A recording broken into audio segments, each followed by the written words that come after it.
بسم اللہ الرحمن الرحیم۔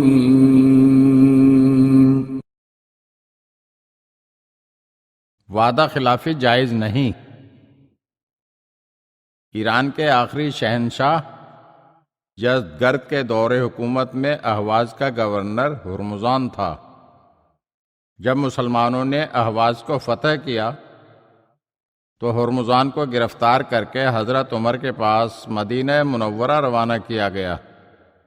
خلیفہ نے ہرمزان سے کہا، اگر زندگی چاہتے ہو تو مسلمان ہو جاؤ، ورنہ میں تمہیں قتل کرا دوں گا۔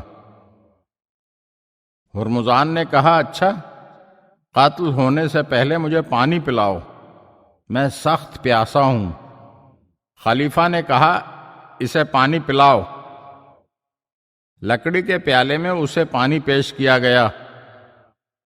ہرمزان نے کہا، میں اس پیالے سے پانی نہیں پیوں گا، میں تو ہمیشہ جواہرات لگے پیالے سے پانی پینے کا عادی ہوں۔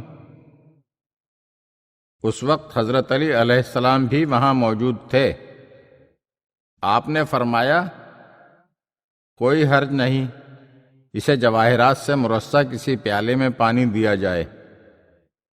چنانچہ جواہرات سے مرصع پیالے میں پانی لا کر ہرمزان کے ہاتھ پر رکھا گیا، مگر ہرمزان نے اسے لبوں سے نہ لگایا۔ حضرت عمر نے کہا، جلدی سے پانی پی لو، کیونکہ میں وعدہ کر چکا ہوں کہ پانی پلانے سے پہلے تجھے قتل نہیں کروں گا۔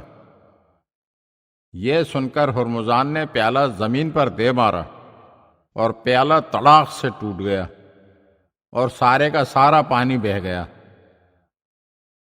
حضرت عمر اس کی جان بچانے کی یہ ترکیب دیکھ کر سخت حیران ہوئے اور حضرت علی سے کہنے لگے، اب آپ بتائیں اس کے ساتھ کیا کیا جائے؟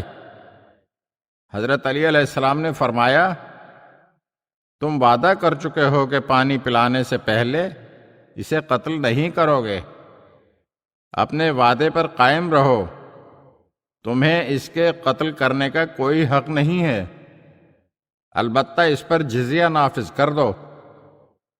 ہرمزان نے کہا، میں جزیہ دینے پر بھی راضی نہیں ہوں، البتہ اب میں بے خوف اور مطمئن ہو کر مسلمان ہوتا ہوں۔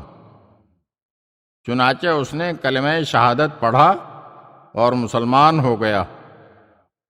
حضرت عمر نے مدینے میں اس کو ایک گھر دیا اور سالانہ 10,000 درہم اس کا وظیفہ مقرر کر دیا۔ اگر آپ ہمارے چینل کی نئی ویڈیوز دیکھنا چاہتے ہیں تو ہمارے چینل کو سبسکرائب کریں اور گھنٹی کے بٹن کو دبائیے تاکہ ہر آنے والی ویڈیو آپ کو جلد موصول ہو سکے۔ اور ہاں، لائک اور شیئر ضرور کیجیے اور اپنے قیمتی کمنٹ سے ہمیں آگاہ کیجیے۔ شکریہ۔